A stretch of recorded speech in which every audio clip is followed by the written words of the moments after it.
La Bible en un an, le 24 août, le livre d'Ézéchiel, chapitre 1, verset 1 au chapitre 3, verset 15. Le livre des psaumes, chapitre 39, verset 1 à 14. Le livre des proverbes, chapitre 21, versets 21 et 22. La première épître aux Corinthiens, chapitre 11, versets 17 à 34. Le livre d'Ézéchiel, chapitre 1. La 30e année, le 5e jour du 4e mois, je faisais partie des exilés près du fleuve Kebar. Le ciel s'est ouvert et j'ai eu des visions divines. Le 5e jour du mois, c'était la 5e année de l'exil du roi Joachim. La parole de l'Éternel a été adressée à Ézéchiel, le fils du prêtre Buzi, dans le pays des Babyloniens, près du fleuve Kebar. C'est là que la main de l'Éternel a reposé sur lui. Alors que je regardais, un vent impétueux est arrivé du nord, ainsi qu'une grande nuée et une gerbe de feu. Tout autour, une lumière rayonnait. Au centre, il y avait comme un éclat étincelant qui sortait du milieu du feu. Au centre encore, quelque chose ressemblait à 4 êtres vivants. Leur aspect était proche de celui des hommes. Chacun d'eux avait 4 visages et 4 ailes. Leurs jambes étaient droites et leurs pieds pareils aux sabots d'un taureau. Ils étincelaient comme du bronze poli. Ils avaient des mains d'hommes sous leurs ailes, sur les 4 côtés. Sur les 4 côtés, il y avait aussi leurs visages et leurs ailes, ceci pour chacun des 4 êtres vivants. Leurs ailes se touchaient l'une l'autre. Ils se déplaçaient sans dévier, chacun allait droit devant lui. Un de leurs visages ressemblait à celui des hommes, mais tous les 4 avaient aussi une face de lion à droite, une face de taureau à gauche et une face d'aigle. Voilà pour leurs visages. Leurs ailes étaient déployées vers le haut. 2 de leurs ailes touchaient celles d'un autre, et 2 couvraient leur corps. Chacun allait droit devant lui. Ils allaient là où l'esprit allait. Ils se déplaçaient et ils se déplaçaient sans dévier. Ces êtres vivants ressemblaient, par leur aspect, à des braises incandescentes. C'était pareil à l'aspect de torches enflammées. Un feu circulait entre les êtres vivants. Il jetait de la lumière et il en sortait des éclairs.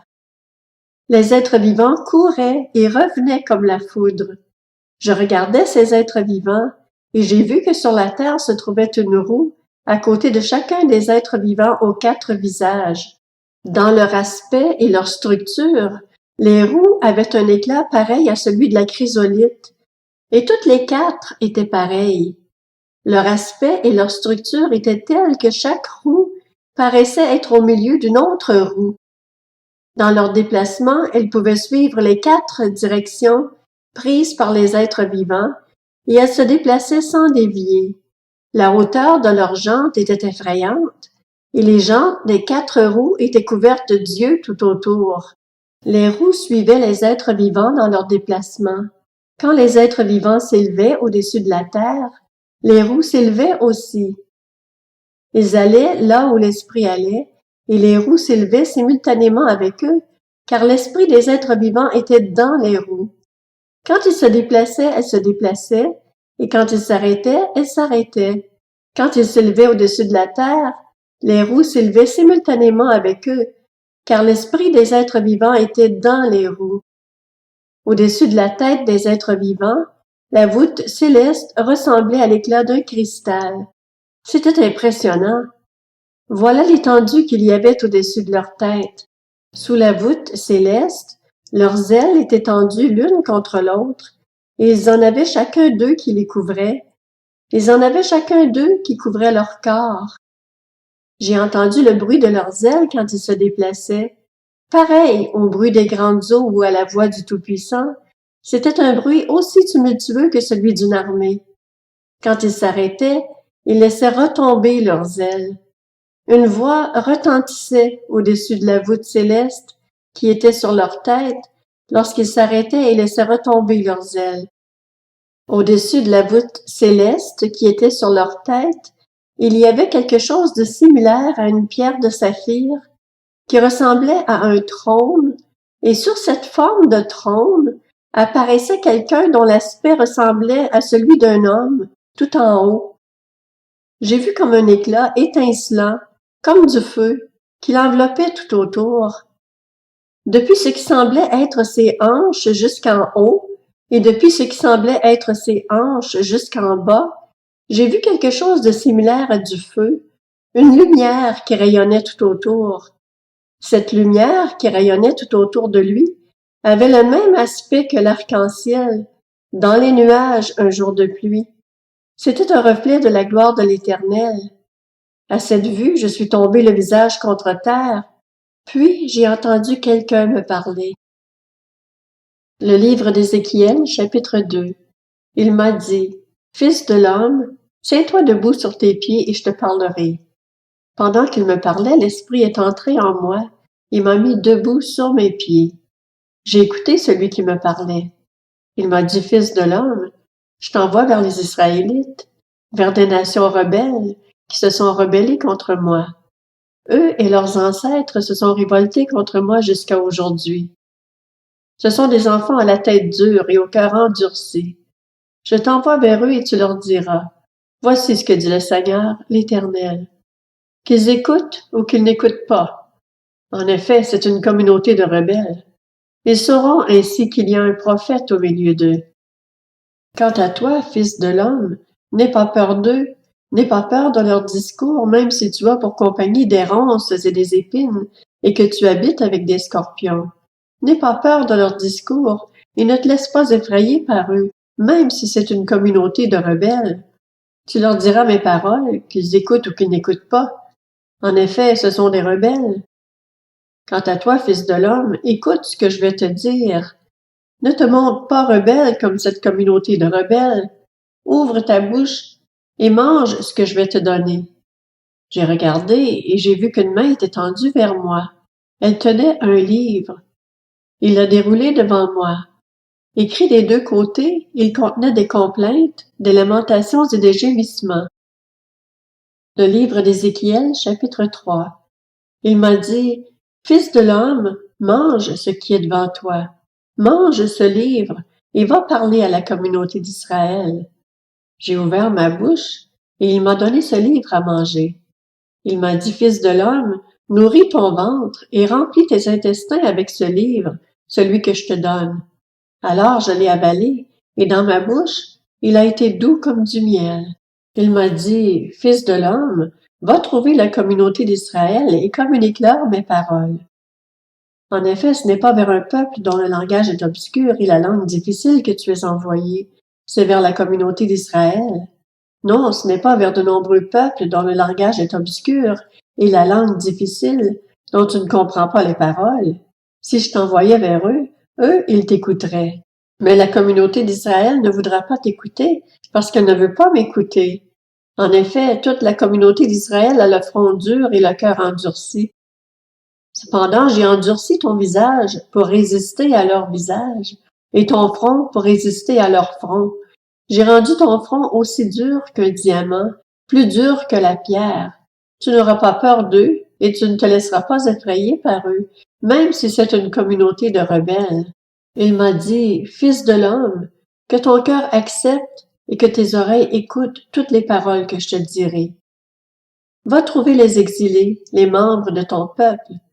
Tu leur parleras et qu'ils écoutent ou qu'ils n'écoutent pas, tu leur diras, « Voici ce que dit le Seigneur, l'Éternel. » Puis l'Esprit m'a enlevé et j'ai entendu derrière moi le bruit d'une grande exclamation.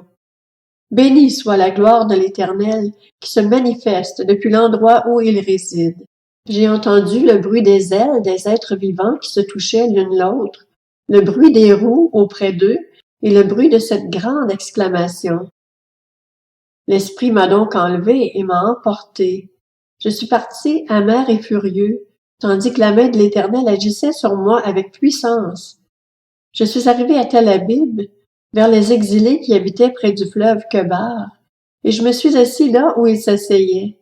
Je suis resté là durant 7 jours, consterné au milieu d'eux. Le livre des Psaumes, chapitre 39. Au chef de chœur, à Jeduthun. Psaume de David. Je disais, je veillerai sur ma conduite, de peur de pécher en parole. Je mettrai un frein à mes lèvres, tant que le méchant sera devant moi. Je suis resté muet dans le silence. Je me suis tu, quoique malheureux, et ma douleur était vive. Mon cœur brûlait au fond de moi, mes pensées étaient comme un feu brûlant, et la parole est venue sur ma langue. Éternel, fais-moi connaître quand finira ma vie, quel est le nombre de mes jours, afin que je sache combien je suis peu de choses. Voici, tu as donné à mes jours la largeur de la main, et ma vie est comme un rien devant toi. Oui, même vigoureux, l'homme n'est qu'un souffle. Oui, l'homme va et vient comme une ombre. Il s'agite, mais c'est pour du vent. Il amasse des richesses, et il ignore qui les recevra. Maintenant, Seigneur, que puis-je espérer? C'est en toi qu'est mon espérance. Délivre-moi de toutes mes transgressions. Ne m'expose pas aux insultes du fou. Je reste muet, je n'ouvre pas la bouche, car c'est toi qui agis. Détourne tes coups de moi. Je m'épuise sous les attaques de ta main. Tu corriges l'homme en le punissant de sa faute. Tu détruis comme la teigne ce qu'il a de plus cher. Oui, tout homme n'est qu'un souffle. Écoute ma prière éternelle et prête l'oreille à mes cris.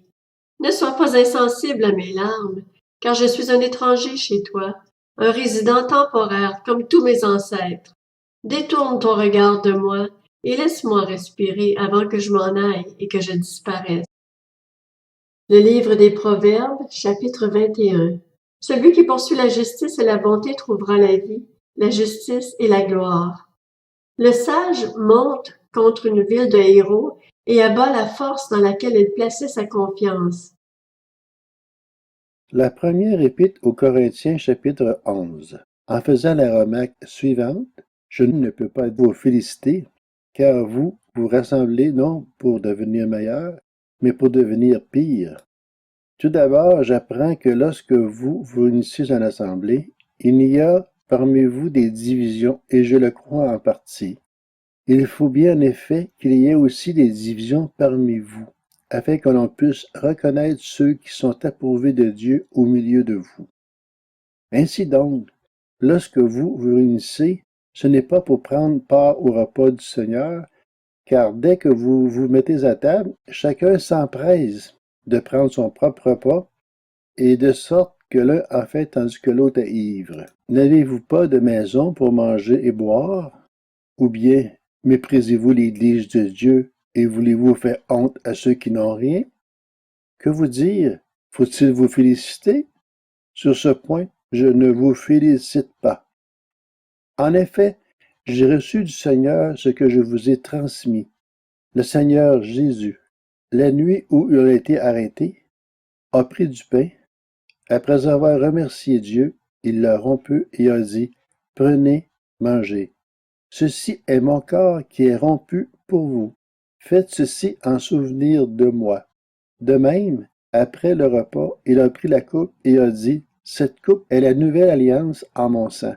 Faites ceci en souvenir de moi tous les fois que vous en boirez. » En effet, tous les fois que vous mangez ce pain et que vous buvez cette coupe, vous annoncez la mort du Seigneur jusqu'à ce qu'elle vienne. C'est pourquoi celui qui mange ce pain ou boit la coupe du Seigneur indignement sera coupable envers le corps et le sang du Seigneur. Que chacun donc s'examine lui-même, et qu'ainsi il mange du pain et boive de la coupe, car celui qui mange et boit indignement, sans discerner le corps du Seigneur, mange et boit un jugement contre lui-même. C'est pour cela qu'il y a parmi vous beaucoup d'infirmes et de malades, et que plusieurs sont morts. Si nous nous examinons nous-mêmes, nous ne serions pas jugés. Mais quand nous sommes jugés, c'est le Seigneur qui nous corrige, afin que nous ne soyons pas condamnés avec le monde. Ainsi, mes frères et sœurs, lorsque vous vous réunissez pour le repas, attendez-vous les uns les autres. Si quelqu'un a faim, qu'il mange chez lui, afin que vous ne vous réunissiez pas pour attirer un jugement sur vous.